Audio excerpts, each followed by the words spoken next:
हम जानना ये चाहते हैं कि जब से ये लोग आए हैं संत रामपाल जी महाराज के चेले, तो यहाँ गांव में अपना अलग से ज्ञान बता रहे हैं। क्या बता रहे हैं? अभी जैसे श्राद्ध का मौसम चल रहा है तो कहते हैं श्राद्ध नहीं निकालना। भाई हम कैसे छोड़ दें अपनी पीढ़ी दर पीढ़ी चली आई परंपरा को? इन्होंने कहा है कि भाई जो परंपरा पहले से चली आई है उसको हम क्यों छोड़ें। हम आपको बता दें, जब परंपरा का हमें ज्ञान हो जाए तो वो समय अनुसार छोड़ देनी चाहिए। ये देवताओं की पूजा करते हैं वो देवता बनेंगे, और भूतों की पूजा करते हैं तो भूत बनेंगे, और जो पितर की पूजा करते हैं वो पितर बनेंगे। तो श्राद्ध कर दिया, उनको तृप्ति मिल जाती है। काम करते हैं, पिंडदान अगर करवाएंगे तो उनके लिए कर रहे हैं ना, तो इसका मतलब तो ये हुआ कि पितर हमारे जहाँ भाड़ में रसगुल्ला हम छाने, मीठा मीठा हम खाएं। अभी शास्त्रों में एक मार्कंडेय पुराण है, उसमें जो रुचि ऋषि है उनके पूर्वज उनसे कह रहे थे कि हमारे श्राद्ध निकालो, ऐसा बहुत भूखे और प्यासे हैं। कहा कि हे पितामह हो, आप जो कह रहे हो ना, ये तो शास्त्रों में अविद्या कहा गया है, ये तो मोक्ष का रास्ता थोड़ी है। कोई भी साधना करेगा तो मोक्ष के लिए करेगा ना। अगर मोक्ष के लिए आप चाहते हैं तो मोक्ष के लिए आपको शास्त्रों के अनुकूल साधना करनी होगी। हमारे चैनल में स्वागत है। जैसा कि आप देख पा रहे हैं, यहाँ पे दो पक्ष खड़े हुए हैं। तो जैसा कि आपको सबको पता, अभी श्राद्ध का समय चल रहा है। श्राद्ध के विषय में इनसे जानेंगे। एक तरफ हैं ये संत रामपाल जी महाराज जी के शिष्य, और ये हैं जिन्होंने संत रामपाल जी महाराज जी से दीक्षा नहीं ले रखी है। तो हम इन आपके जो सवालों के जवाब होंगे ये संत रामपाल जी महाराज जी के शिष्य, ये संत रामपाल जी महाराज जी के ज्ञान के आधार पर बताएंगे। और ये हैं जो अभी तक चलता आ रहा था, क्या इनके हिसाब से ये सही है कि इनके हिसाब से ये सही है, इसको अपन जानेंगे। तो शुरुआत करते हैं इस डिबेट की। नमस्कार, आपका क्या नाम है? राम जी कोरी। तो आप संत रामपाल जी महाराज जी के शिष्यों से श्राद्ध के विषय में क्या जानना चाहते हैं? हम जानना ये चाहते हैं कि जब से ये लोग आए हैं संत रामपाल जी महाराज के चेले, तो यहाँ गांव में अपना अलग से ज्ञान बता रहे हैं। क्या बता रहे हैं? अभी जैसे श्राद्ध का मौसम चल रहा है तो कहते हैं श्राद्ध नहीं निकालना। भाई हम कैसे छोड़ दें अपनी पीढ़ी दर पीढ़ी चली आई परंपराओं को? हम क्यों छोड़ दें? इनके पास क्या प्रूफ है कि हम इनको छुड़वाना चाहते हैं? हम क्यों छोड़ें भाई? देखिए, जैसे कि उन्होंने पूछा कि हमारी पीढ़ी दर पीढ़ी चली आ रही जो श्राद्ध की परंपरा है उसको हम कैसे छोड़ें, तो आखिर हम जानते हैं संत रामपाल जी महाराज जी के शिष्यों से वो क्या बताते हैं। आप इस विषय में आपका क्या नाम है, पहले तो ये बताइए। जी, मेरा नाम गणेश दास है। तो आप इनके सवालों का उत्तर कैसे देना चाहेंगे? हम ज़रूर देना चाहेंगे। जैसा कि इन्होंने कहा है कि भाई जो परंपरा पहले से चली आई है उसको हम क्यों छोड़ें। हम आपको बता दें, जब परंपरा का हमें ज्ञान हो जाए तो वो समय अनुसार छोड़ देनी चाहिए। ये पता हो जाए कि वो परंपरा सही है या गलत है, इसका यदि हमें पता हो जाए समय अनुसार तो हमें छोड़ देना चाहिए। जैसे इतिहास में आप चले जाओ तो पहले सती प्रथा चलती थी, तो सती प्रथा की परंपरा एक बहुत खतरनाक थी, लेकिन जब समय अनुसार ज्ञान हुआ तो उसको छोड़ा। जैसे राजा राम मोहन राय ने छुड़वाया। यदि वो परंपरा इतनी ही सही होती, प्राचीन परंपराएं, तो आज भी सती प्रथा कराते अपन। इसी प्रकार आज हमें पता चल चुका है कि जो ये शास्त्र, जो ये आपका श्राद्ध है, ये बेकार है। ये शास्त्रों में इसका प्रमाण नहीं है, और इसका कोई रिस्पॉन्स भी समाज को नहीं मिल रहा है, कि कोई लाभ मिल रहा है। इसलिए इसको समय अनुसार छोड़ना भी पड़ेगा। इसलिए हमारे गुरुजी ने जो ज्ञान बताया है उस आधार से हम ये छुड़वाते हैं। देखिए, जैसा कि इन्होंने बताया कि जिस प्रकार पहले सती प्रथा चलती थी, जिसको पहले के समय में लोग उसको रीति रिवाज के माध्यम से बहुत अच्छा मानते थे, जिन्होंने बताया कि राजा राम मोहन राय जी थे जिनका इसमें बहुत बड़ा योगदान है, जिन्होंने सती प्रथा को समाज से ख़त्म करने का प्रयास किया और वो सफल भी हुए। तो इनके माध्यम से इनका कहना ये है कि जो पुरानी रीति रिवाज है यदि वो सही है तो ठीक है, यदि जो जिस विषय में गलत था तो बस समय के हिसाब से हमें जानकारी लगती है कि वो सही है या गलत है। और अगला सवाल इनसे पूछते हैं, और आप इनसे क्या जानना चाहेंगे? हम ये जानना चाहते हैं भाई कि जब उसका तो कोई एम था ना सती प्रथा बंद करने का, इनका क्या एम है? इनका क्या सबूत है, क्या प्रमाण है? कुछ तो प्रूफ होगा इनके पास। इनका कहना ये है कि उनका तो उद्देश्य था सती प्रथा बंद कराने का, ताकि समाज का उद्धार हो, समाज आगे बढ़े, इन कुरीतियों से दूर हो। तो आप इस विषय में क्या कहना चाहेंगे? हम ये कहना चाहेंगे कि आज के समय में जो पाखंड है वो चरम सीमा पर है, और ये सिर्फ एक पाखंड ही है जो श्राद्ध कर्म है। ये एक प्रकार का पाखंड है जो समाज को प्रदूषित कर रहा है बहुत प्रकार से। अब आप ही बताइए, पढ़े लिखे हैं आप, क्या आप कौआ को अपना बाप बना लेंगे? एक लॉजिक सी बात है कि जब हमारे पितृगण खत्म हो जाते हैं या हमारे बुजुर्ग मर जाते हैं तो हम क्या करते हैं? पिंडदान करवाते हैं, और क्या कहते हैं कि चलो उनका मोक्ष हो जाएगा यदि पिंडदान नहीं करोगे। जब तुमने पिंडदान करवा लिया, तेरही करवा दी, बरसवादी करवा दी, तो फिर वो भूत कैसे बन गए? फिर क्या मतलब? वो भूत भी बन गए, वो पितर भी बन गए, फिर तुम पितर मान के पूजने लगे। फिर क्या मतलब है ऐसी साधना का? यदि मोक्ष होता है आपके पिंडदान करने से, बरसवादी करने से, तेरहवीं करने से, तो ना तो वो पितर बनना चाहिए, ना वो भूत बनना चाहिए, वो सीधे उनका मोक्ष हो जाना चाहिए। लेकिन ये लॉजिक सी बात है कि ये बिल्कुल गलत साधना है, इसका शास्त्रों के अनुकूल बिल्कुल भी नहीं है ये, है ना। और यदि जो समाज भक्ति कर रहा है, पहली बात तो मैं ये बताता हूँ कि जो समाज भक्ति कर रहा है उसको मोक्ष चाहिए, और मोक्ष शास्त्र अनुकूल साधना से होगा, जैसा कि गीता जी में लिखा है। इसलिए एम ये है कि पूरा समाज शास्त्र अनुकूल भक्ति करे, शास्त्र के विरुद्ध भक्ति ना करे। ये एम है मुख्य संत रामपाल जी महाराज का। इसलिए इसको ये जो श्राद्ध है ये शास्त्र सम्मत नहीं है, ये विरुद्ध है शास्त्रों के, जो भक्ति मार्ग में बाधा है। इस वजह से रामपाल जी महाराज इसको छुड़वा रहे हैं। देखिए, इन्होंने ये भी पूछा था कि आखिर इसमें प्रमाण कहाँ हैं कि हम यदि माने, ठीक है आप कह रहे हैं कि संत रामपाल जी महाराज जी बताते हैं कि आपको नहीं करना है ये, लेकिन आखिरकार ग्रंथों में ये प्रमाण कहाँ है कि हम ये नहीं करें। ने ये भी पूछा था कि यदि आपके पास कोई प्रमाण है, कोई सबूत है, तो आप हमें ही बताइए। तो यदि हम कर रहे हैं तो हमें शास्त्रों के अनुसार यदि लगता है तो गलत है तो हम भी उसको बंद कर देंगे, और जो शास्त्र के अनुसार है उसको हम भी अपना लेंगे। तो क्या आपके पास ऐसा कोई प्रमाण है, ऐसा कोई ग्रंथों में आधार है उसका, जिस माध्यम से हम जाने कि श्राद्ध करना गलत है या सही है? जी बिल्कुल आधार है। जैसे हमारे गुरुजी बताते हैं कि गीता एक चारों वेदों का सारांश है, तो हमारी गीता जी में जो मतलब श्राद्ध निकालना या पितर पूजना और मतलब जैसे उपवास रखना, इनके लिए मना किया गया है। तो गीता अध्याय 9 श्लोक 25 में स्पष्ट लिखा है कि हे अर्जुन, जो शास्त्र विधि को त्याग कर मतलब जैसे जो देवताओं की पूजा करते हैं वो देवता बनेंगे, और भूतों की पूजा करते हैं तो भूत बनेंगे, और जो पितर की पूजा करते हैं वो पितर बनेंगे। तो इसमें स्पष्ट लिखा है, अगर हम भूतों की पूजा करेंगे तो भूत बन जाएंगे, अगर देवताओं की पूजा करेंगे तो देवता बन जाएंगे। और इसी प्रकार से फिर गीता ज्ञानदाता कहता है कि जो मेरी भक्ति करेगा वो मेरे लोक में आएगा, परम मोक्ष को प्राप्त। देखिए, जैसे कि इन्होंने गीता जी का प्रेफरेंस दिया, गीता जी में बताया गया कि इनके माध्यम से इन्होंने बताया कि संत रामपाल जी महाराज जी ने जो ज्ञान प्राप्त किया है उसमें गीता जी में बताया गया है कि यदि आप पितरों की पूजा करेंगे तो पितरों को प्राप्त होंगे, भूतों की पूजा करेंगे तो भूतों को प्राप्त होंगे। तो इन्होंने जो बताया कि गीता जी के आधार पर श्राद्ध निकालना, भूतों की पूजा करना, पितरों की पूजा करना गलत है। तो सर, आपका और कोई सवाल है इस विषय में?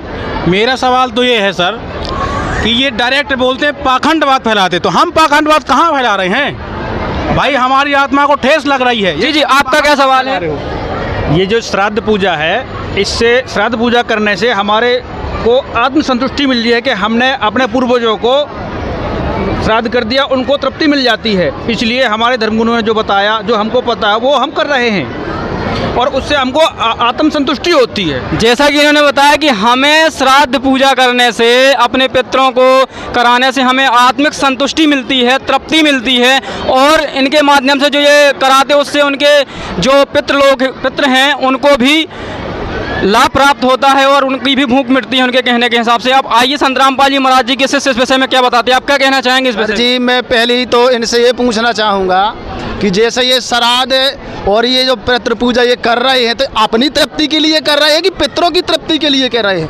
अब ये भाई साहब बोल रहे हैं कि हमारी आत्मा को संतुष्टि मिलती है तो वो नरक में डोलते रहें। भाई, हमारी आत्मा को, हम अगर श्राद्ध करते हैं, कोई काम करते हैं, पिंडदान अगर करवाएंगे तो उनके लिए कर रहे हैं ना। तो इसका मतलब तो ये हुआ कि पितर हमारे जहाँ भाड़ में रसगुल्ला हम छाने, मीठा मीठा हम खाएं, तो ये कोई साधना और ये कोई वो चीज थोड़ी है। देखिए, इनके कहने का तात्पर्य ये है कि यदि हमें आत्मिक संतुष्टि अपनी चाहिए कि अपने पितरों की, पितृ तो यदि कहीं भी हैं और हमें आत्मिक संतुष्टि मिल रही, तो इसका मतलब क्या है? हमारे जो पितृ हैं उनका भी मोक्ष होना चाहिए और हमारा भी मोक्ष होना चाहिए। इनका कहने का मतलब ये है। और संत रामपाल जी महाराज जी किसी से ये भी कुछ बताना चाहते हैं, जरूर सुने। जैसा कि आपने कहा कि हमें संतुष्टि मिलती है, बिल्कुल ठीक कहा आपने। आप ये बताइए, यदि आप ऐसे ही पितृ मनाते आए तो फिर आप भी आगे चल के पितृ बनते रहेंगे और आपकी आने वाली पीढ़ी भी पितृ बनती जाएगी। मोक्ष तो फिर किसी को मिलेगा ही नहीं। गीता जी में सीधे बोला है कि जो पितरों को पूछते हैं वो पितृ बन जाते हैं, जो भूतों को पूछते हैं वो भूत बन जाते हैं, जैसा कि इनने बताया भैया ने, भगत जी ने। तो वो तो आप पूजते जाएंगे ना, तो फिर पितर ही बनते जाएंगे, भूत ही बनते जाएंगे, फिर मोक्ष कहाँ मिलेगा आपको? देखिए, इनका उद्देश्य जो है गीता जी के आधार पे ये कह रहे हैं कि हमें चाहिए मोक्ष और आपके माध्यम से आप पा रहे हैं आत्मिक संतुष्टि। तो इनका कहने का तात्पर्य यह है कि आप भी मोक्ष प्राप्त करें और जो आपके पितृ बन चुके हैं, आप भक्ति करेंगे तो उन्हें भी लाभ होगा। और आप इस विषय में क्या कहना चाहेंगे? इसका कोई शास्त्रों में प्रमाण है?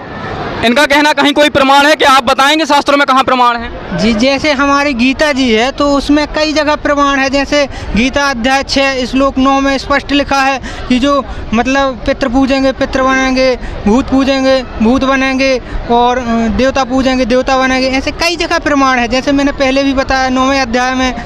तो ऐसे कई जगह प्रमाण है। तो हमें गीता के विरुद्ध साधना नहीं करनी है, गीता के अनुसार करेंगे तो मोक्ष होगा हमारा, नहीं तो हम देखिए, इनका कहना है कि हम गीता जी के हिसाब से बात कर, क्या आप जो भी बात कर रहे हैं आपने किसी शास्त्रों में ऐसा पढ़ा है, किसी भी शास्त्रों में ऐसा जाना है? हाँ, जाना है ना। अभी शास्त्रों में एक मार्कंडेय पुराण है, उसमें जो रुचि ऋषि है उनके पूर्वज उनसे कह रहे थे कि हमारे श्राद्ध निकालो। इसका बहुत भूखे हैं और प्यासे हैं और हम बहुत परेशान हो रहे, तो आप श्राद्ध निकालो और हमको। इनके कहने का मतलब ये है कि जो मार्कंडेय पुराण है उसमें कह रहे हैं कि आप हमारी श्राद्ध निकालो, उससे हमें तृप्ति मिलती है। तो आप मार्कंडेय पुराण के विषय में क्या कहना चाहेंगे? हम आपको बता दें, आपने रुचि ऋषि का प्रकरण बताया, बहुत अच्छा बताया। आप उसको पूरा पढ़िए, उसमें पूरा अच्छे तरीके से लिखा है कायदे से। जब रुचि ऋषि तपस्या कर रहे थे, मतलब वो शास्त्र अनुकूल भक्ति कर रहे थे, तो वो सही साधना कर रहे थे उस टाइम पे। लेकिन क्या हुआ कि उनके लोक से जो है पितृ आ गए। जब वो उन्हें पितृ मनाना छोड़ दिया तो पितृलोक से उनके पितृगण आए और उन्होंने कहा कि हे रुचि बेटा वत्स, तुम ये साधना छोड़ दो और हमारे पितृ मनाओ, क्योंकि हम यहाँ पर भूखे मर रहे हैं। तो उन्होंने कहा कि हे पितामह हो, कि आप जो कह रहे हो ना, ये तो शास्त्रों में अविद्या कहा गया है, ये तो मोक्ष का रास्ता थोड़ी है, ये तो अविद्या कहा गया है, तो आप हमें मूर्खों का मार्ग कहा गया है, तो आप ये रास्ता मुझे क्यों बता रहे हैं? तो उनने कहा पितरों ने कि ये सही बात है, अविद्या कहा गया है। और जो लेकिन बात ये है कि आप जो कर रहे हो ना वो मोक्ष मार्ग है। आप हमारी साधना कीजिए, हमें हमारा पितृ अर्पण कीजिए, तो हमें भी संतुष्टि मिलेगी और तुम्हें भी संतुष्टि मिलेगी। लेकिन तुम जो कर रहे हो वो मोक्ष मार्ग है, मतलब वो मोक्ष मार्ग के लिए मना कर रहे हैं। सोचो आप, वो पितृ खुद, ये प्रकरण लिखा है। देखिए, इनका कहना ये है कि आपने जो पढ़ा है वो अधूरा पढ़ा है, और इन्होंने बताया कि उसमें पूरा लिखा क्या है कि उनके पितृ आए, उनसे बोला आप हमारी श्राद्ध निकालो। तो उसने कहा मैं क्यों निकालूं, ग्रंथों में तो ये बताया गया इसको करना गलत है। तो फिर उन्होंने ये बताया कि जो वो पहले भक्ति कर रहे थे रुचि ऋषि, तो वो मोक्ष वाली थी। उनके पितरों ने भी इसका जवाब दिया, आप जो कर रहे थे पहले वो मोक्ष था, मोक्ष प्राप्त करने के लिए था। तो इस विषय में अब आप आगे क्या जानना चाहेंगे? हम ये जानना चाहते हैं सर कि जैसे रुचि ऋषि के पूर्वज आ गए थे, वो भूखे प्यासे थे, तृप्त नहीं थे। आज हम छोड़ देंगे, कल हमारे पूर्वज भी आ जाएंगे और उनकी मुक्ति नहीं होगी, तो फिर हम कहाँ जाएंगे? इसका निराकरण कीजिए ना, इसका प्रमाण दीजिए, वो कहाँ जाएंगे? आप इस विषय में क्या कहना चाहेंगे? सर जैसे भाई साहब बोल रहे हैं कि हम कहाँ जाएंगे, एक क्या है कि देखिए, एक आइए आप सामने आइए, आप क्या कहना चाहते हैं जी बताएं। मैं ये पूछना चाहता हूँ भक्तों से कि जो ब्राह्मण ने लिख के दे दिया वेद में वेद, वेद में वेद, वही आप मानने मतलब चाहते हैं, और जो मतलब शास्त्र में बता रहे हैं पुरातन से, वो उनको कह रहे कि वो झूठ बोल रहे हैं, और जो मतलब इन्हें बनाया है तब उनको वेद को वेद या मतलब कैसे मर रहे हैं। आप ही बोलिए ना। आप इस विषय में क्या बता रहे थे, बताइए। जैसे भाई साहब ने कहा है कि माने हमारा क्या होगा, अब हमारे वो नहीं तृप्त होंगे तो हमारा क्या होगा। तो मैं इनसे एक क्वेश्चन करना चाहूँ, तो क्या आप अपना मोक्ष चाहते हैं कि पितृ बनना चाहते हैं? आप क्या चाहते हैं? भाई कोई भी साधना करेगा तो मोक्ष के लिए करेगा ना, ये मोक्ष चाहते हैं। तो अगर मोक्ष के लिए आप चाहते हैं तो मोक्ष के लिए आपको शास्त्रों के अनुकूल साधना करनी होगी, क्योंकि ये पितृ बनना भूत बनना ये शास्त्र अनुकूल साधना नहीं है, ये शास्त्र विरुद्ध साधना है। हम ये एक बात और बोलना चाहते तो हैं, बाद में मिलेगा, पर रुचि ऋषि के जो पूर्वज थे वो कह रहे थे कि हम आपको बहुत सारी लाभ देंगे, सुख देंगे, और यहाँ की संसारिक हम आपको धन धान कर देंगे, इसलिए हमको श्राद्ध करना अच्छा लगता है। ये कह रहे हैं कि हमें श्राद्ध करना अच्छा लग रहा है, वो जो है हमें बहुत सी सुख सुविधाएं देंगे। तो आपके पास कोई प्रमाण है? जैसे रुचि ऋषि ने अपनी शास्त्र अनुकूल साधना छोड़ करके और पितरों के बताए अनुसार वो किया, तो क्या प्रमाण है कि रुचि ऋषि का मोक्ष हुआ है? वो खुद नरक में गया है, वो खुद भूत बना है। आप क्या कहना चाहेंगे? इसका तो आगे जानकारी हमको नहीं है। जो जितना और कहना चाहते हैं, हम एक बात कहना चाहते हैं भाई, देखिए ऐसी साधना करते हैं जैसे अपन तृप्त होते थे अपने पूर्वज, उनको तृप्त करते थे, हम इतने भी मुक्ति मानते थे। पर जब आप ये साधना बता रहे हो कि मोक्ष के लिए, तो भाई उनकी कैसे मुक्ति होगी जो हमारे पूर्वज हमसे लगे हुए हैं, जो तृप्त होते हैं अभी, उनकी भी मुक्ति चाहिए हमारे साथ साथ। तब तो हमारा कोई प्रमाण हो तो बताइए इसके बारे में, उनकी मुक्ति कैसे होगी? सब इनका कहना ये है कि ये चलिए यदि हम आपकी बात मान लें, शास्त्रों के अनुसार हम भक्ति करने लगे, लेकिन जो हमारे पूर्वज चले गए हैं तो उनकी मुक्ति कैसे होगी? तो हम उनके बारे में अच्छा कैसे सोच पाएंगे? हमें तो उनकी भी मुक्ति चाहिए, इसलिए हम श्राद्ध निकालेंगे ताकि वो भी तृप्त रहें, वो भी खुश रहें और हम भी आगे चल के उनके पास चले जाएं। आप इस विषय में क्या कहना चाहेंगे? परमात्मा ने बताया है कि शास्त्र अनुकूल साधना करने से जो भक्त हमारा शास्त्र अनुकूल साधना करेगा उसकी 101 पीढ़ी पार हो जा सकती है, क्योंकि उसके साधना करने से जो शास्त्र अनुकूल साधना करेगा तो जो उसके पूर्वज जो पितृ बने हुए हैं, कोई नरक में पड़ा है, कोई 84 में पड़ा, कहीं भी पड़ा है, उसकी साधना करने से शास्त्र अनुकूल आप तरह और तार ही। परमात्मा ने बताया है कि जो भक्ति करेगा शास्त्र परमात्मा की शास्त्रों के अनुसार, वो स्वयं तरेगा और जो उनके पितृ हैं उनको भी तरने का मौका मिलेगा और उनका मानव तन मिलेगा उसके कारण।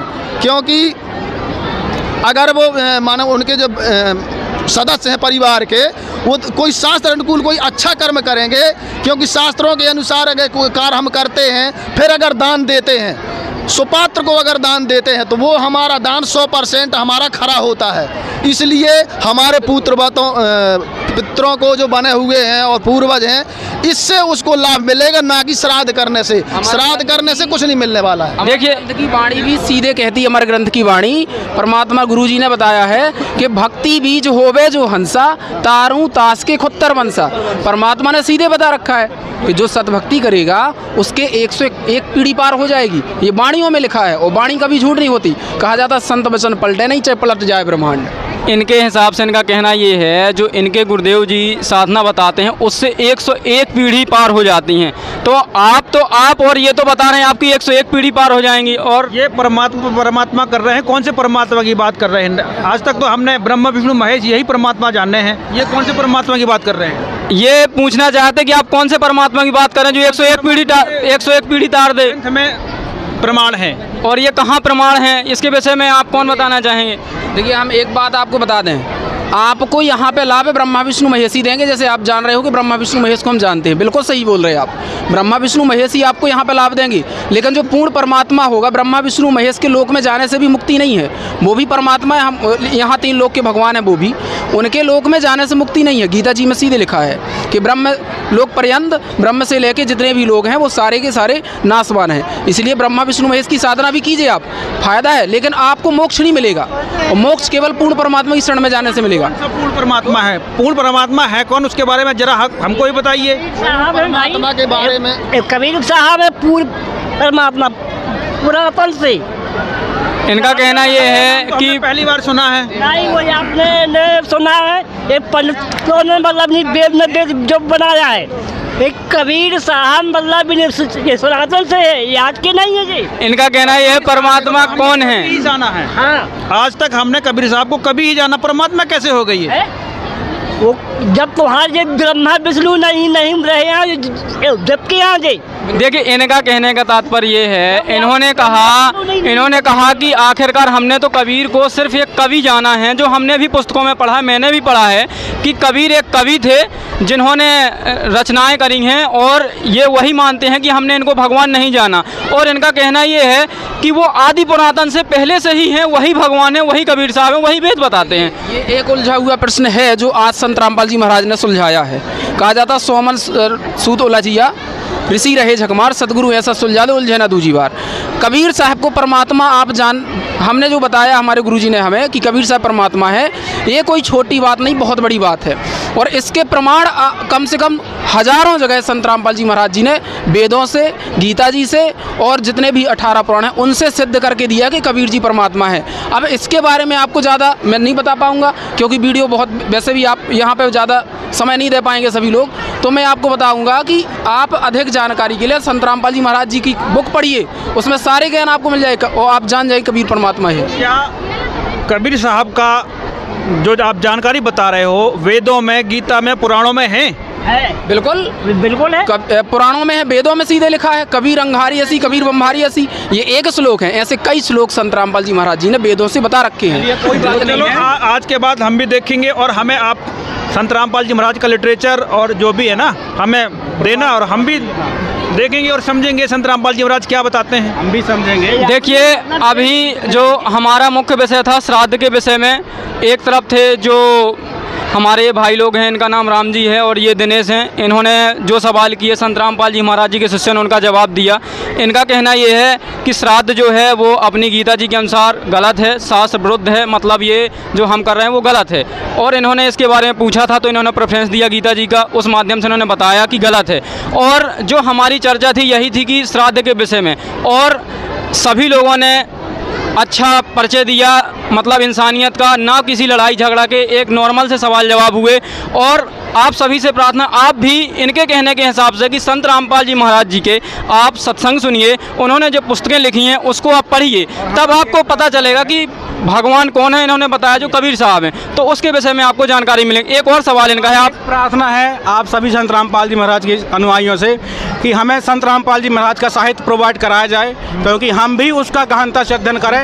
हो सकता है भविष्य में अगर ये शास्त्र सम्मत बात हुई तो हम भी उनके अनुयायी बनने के लिए तैयार हैं, हम भी मानने के लिए तैयार हैं। देखिए, इन लोगों का कहना है कि हमें जो आप संत रामपाल जी महाराज जी का लिटरेचर है जिसमें ये सारे प्रमाण हैं, आप हमें उन्हें प्रोवाइड कराइए। तो आप लोगों से मेरी प्रार्थना है, आप इनको प्रोवाइड कराइए जो संत रामपाल जी महाराज जी ने जिसमें ये चीज़ें बताई हुई हैं। मंगवा रहे हैं जी, पुस्तक मंगवा रहे हैं, और आपको भाई साहब को शंका जो है, शंका का समाधान के लिए पुस्तक दे रहे हैं।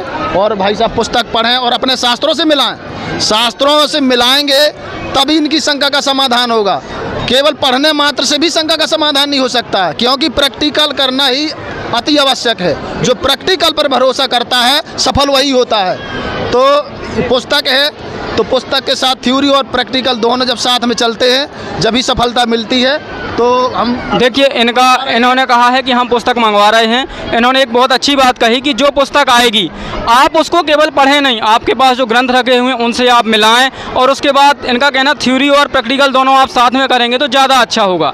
तो ये जो इनके गुरुजी ने जो बताया है उसके आधार पर जो उनके ज्ञान की पुस्तकें हैं वो इनको प्रोवाइड कराई जा रही हैं, बस जस्ट आने ही वाली हैं। और इनका कहना है कि आप उनका अध्ययन ज़रूर करें और उसके बाद आप उनके ऊपर देखें कि वास्तविकता क्या है और क्या नहीं है। देखिए, इन्हें ये ले आए हैं लिटरेचर जो संत रामपाल जी महाराज जी को, ये है जीने की राह पुस्तक।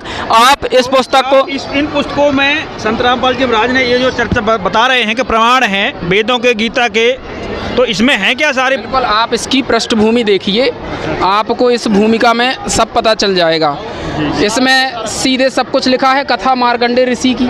अच्छा, जितने भी पृष्ठभूमि है इसमें सभी चीज़ें बताई गई हैं कि क्या सही है क्या गलत है। और नशे के बारे में भी बताया है संत रामपाल जी महाराज जी ने कि नशा क्यों नहीं करना चाहिए, क्या क्या पाप होते हैं। और पूरा का पूरा जो श्राद्ध कर्म है ना, वो सारी भक्ति विधि यहाँ पे बताई गई है। गरुड़ पुराण की कथा जो भी है आप देख सकते हैं इसमें। इसमें भी क्या? इसमें भी यह वही चीज़ है। संत रामपाल जी महाराज जी ने ये समाज सुधार के कार्य हेतु संत रामपाल जी महाराज जी ने बनाई ये पुस्तक, और ये जो है सभी शास्त्रों से प्रमाणित ज्ञान दिया संत रामपाल जी महाराज जी ने इस पुस्तक में। तो आप ये दोनों पुस्तकें संत रामपाल जी महाराज जी की विश्व प्रसिद्ध पुस्तक हैं, जो आज के समय में करोड़ों ऑर्डर इसके निःशुल्क जाते हैं, और ये सभी को निःशुल्क दी जाती है ताकि सभी लोग इसका ज्ञान समझें। देखिए, इन्होंने ये पुस्तकें दी हैं, और यदि आपको इन ऐसे सवाल आपको चाहिए, ऐसे सवालों के आपको जवाब चाहिए, तो ये जो पुस्तक हैं, ये 2 पुस्तकें हैं, आप इनको ज़रूर पढ़ें। आप ये पुस्तक देख लीजिए ध्यान से। इसका नाम है ज्ञान गंगा। एक और उन्होंने पुस्तक दी है जिसका नाम है जीने की राह। यदि आपको ऐसे उलझे हुए प्रश्नों के जवाब चाहिए तो आप इन पुस्तकों को ज़रूर पढ़ें। और इन्होंने बताया कि यदि आप इन पुस्तकों को निःशुल्क चाहते हैं तो निःशुल्क भी ये मंगाई जा सकती हैं। संत रामपाल जी महाराज जी जो हैं उनके नंबरों पर आप मैसेज करिए, आपके घर तक ये प्रोवाइड कराते हैं। तो आप सभी से मेरी यही प्रार्थना है, यदि आपको भी ऐसे सवालों के जवाब चाहिए तो आप भी इन पुस्तकों को पढ़ें। और आप सभी का अभी तक वीडियो बने रहने के लिए धन्यवाद।